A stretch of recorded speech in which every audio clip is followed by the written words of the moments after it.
Good evening, everyone, and this time, welcome to the wine review. I am doing a wine tonight. I have to just save up my collection on bourbons and ryes really before I can really get another series going for you all, but I promise within due time, maybe within the first week or two of next month, November, I will have another review for you going there. But tonight I am doing wine. It's a wine night. I'm feeling a wine. Wine. Not like wine, like cried, but wine. Okay, yeah. Terrible joke. I feel like in a wine mood today. So today I am doing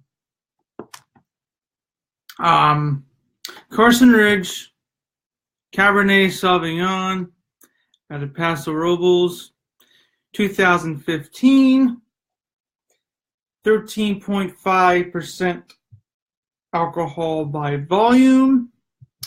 This is around $12 to $15. This Cabernet Sauvignon embodies all the richness of the Paso Robles appellation. Deep color, ripe berry aromas, medium tannins, touch of oak, and a lush mouthfeel. Enjoy now with your favorite hearty entrees or soft cheeses. Now, the reason why I like Paso Robles the best, at least when it comes to cab, they try to be as close to Bordeaux as possible. They're kind of like a Bordeaux type style cab. Not like Napa or Sonoma where it's heavily rich in oak, really vanilla, really smooth tasting sometimes, or really fruity tasting. This tends to really be more subtle. It tends to be more, I don't know, touch of earth, maybe just a slight touch of oak in there, but more you get the fruit structures, but not so that it's fruity, but that you still get the fruit characteristics in there, get a little bit of earth characteristics in there. Just a very medium body, not too tannic, just a little touch of tannic. Not so dry, but not sweet, obviously. Just a kind of very innocuous sort of wine tasting, just very enjoyable. Nothing special, nothing stands out ordinary, but still really nice, gentle touch of all the components going together. So with that being said, I do not have my white piece of paper with me. No, I can still make it out on the table here, or even on the rug. So I can see through it, so it's not overly dark, but it definitely does have nice, really nice purple structure to it. Just nice little bit of rubiness going on before you really get to the core. And you get that deep, dark, nice purple hue there. I mean, the nose, hands down. I mean, you got blackberry, you've got cherry, just a touch of earth, maybe a little bit of tobacco going on, a little bit of cigar box, just a little touch, a bit of touch of the oak, maybe a little bit of vanilla on the nose. Definitely vanilla on the nose. Very light subtle spices. There's black currant, blackberries, plum, earth.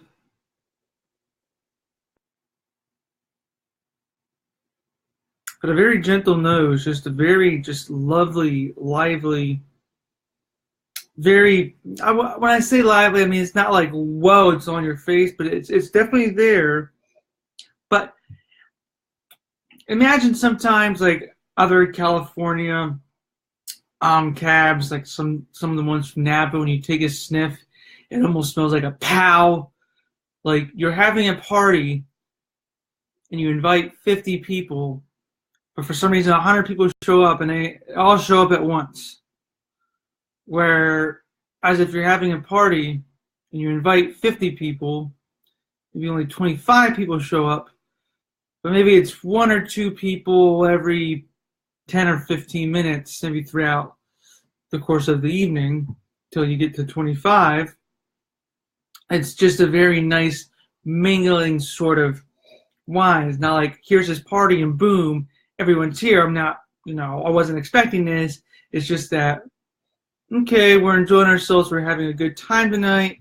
There's a lot of people here, but it's not too crazy. That's kind of how this wine is. It's definitely a nice, lively wine, but it's not kind of wine. So that's what I like about this. And that's pretty much why I like the Paso Robles in general region, because they tend to be sort of on that realm of things. It's lively, but it's not out of control. Like some Napa Valleys. I'm sorry. That's how it is. Anyway, here it is. I'm going to go and taste this wine.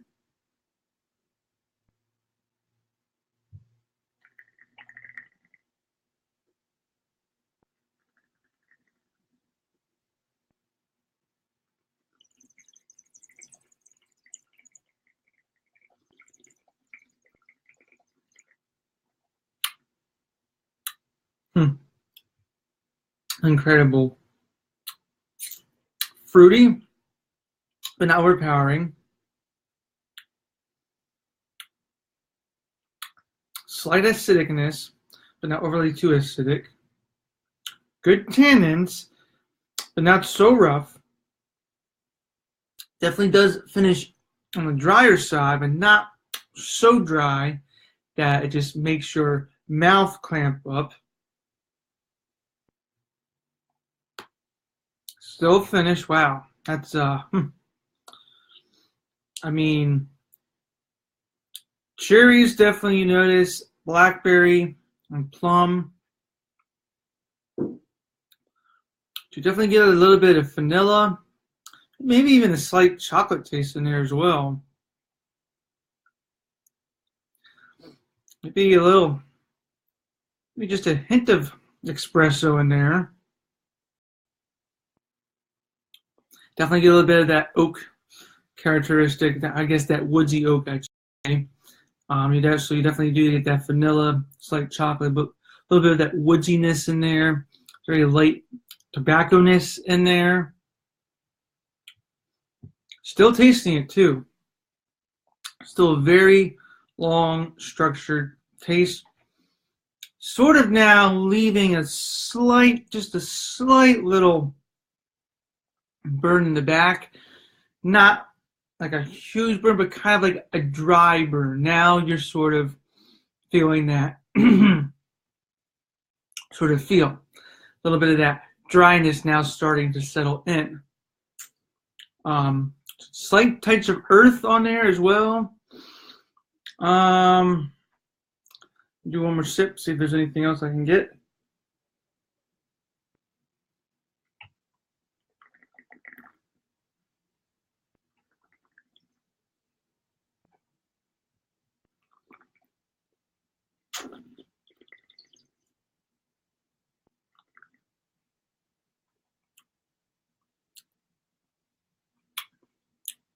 That black currant.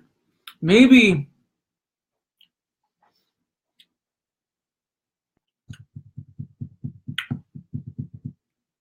just a slight touch of licorice or a little bit of anise or something on there. Just a very slight touch.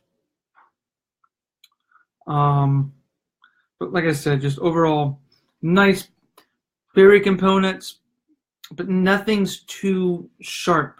Nothing's too ordinary. It's just a very nice, gentle cab. Which is why I like this region of California, as I keep mentioning. great finish, long finish. 2015 vintage. So I mean, you probably pick up a few of these, maybe see what one does over the course of the next few years. This is my aerator, just so you all know. And they make a lot of other stuff. I know they make a Chard. They may even make a Merlot. So just, go on, be on the lookout for this. This is probably not something you would find at just a regular small-time shop, but a larger shop, you would probably definitely find this there. And I hope, for the price point, it's good. It's relaxing. Oh, kind of like I said on the smell. It's nothing really. It's lively, but it's not pow. And if you're one of those people like me, every once in a while I like those pow wines. I reviewed a lot of pow wines, but when I'm doing my reviews, I'm now kind of going off of the region as well, and not just a cab. So that's why I'm going to give this an actual relatively high score. I'm going to give this a 4.5 out of 5. I feel that for this region, this matches the type of cab that you would expect from that region, rather than a cab overall in general as California alone. So that's kind of a new rating scale I'm going to be doing now when it comes to my wines. I'm not just going to rate it based off of the wine itself, but based off of where it's grown from, but also where it's grown from. In this case, Paso Robles. And it's a cab. So it's a 4.5 out of 5. This has been one I've been recommending to people who just kind of want a nice, easy, very simple wine. This is definitely a very easy, simple wine. Definitely does have a dryness at the finish, a little bit of burn, but relatively goes away quickly. And it's just a nice wine to keep sipping glass by glass. And I think people who aren't really used to wine, this may be something they may like it or they may not. Depending on how they like their finish, but just for a simple everyday at home, can't go wrong with this. Anyway, I'm Ryan, the Wine Guy. Join me in the next few days as I will do another wine. As I said, it might be another week or two before I do another whiskey review, but I definitely have I think of this series is probably the best of it. Because I've tried almost all of them, but you'll see it's going to be a 19 Crimes wine, and it's going to be their upscale Warden, which I haven't done a 19 Crimes wine review in a while, partly because I stopped liking it, but I still got a few more to try that I want to review for you all, just so you can all have a sense of what they taste like. And then I'll actually show you something pretty cool with their 19 Crimes app. But until next time, everyone. Cheers.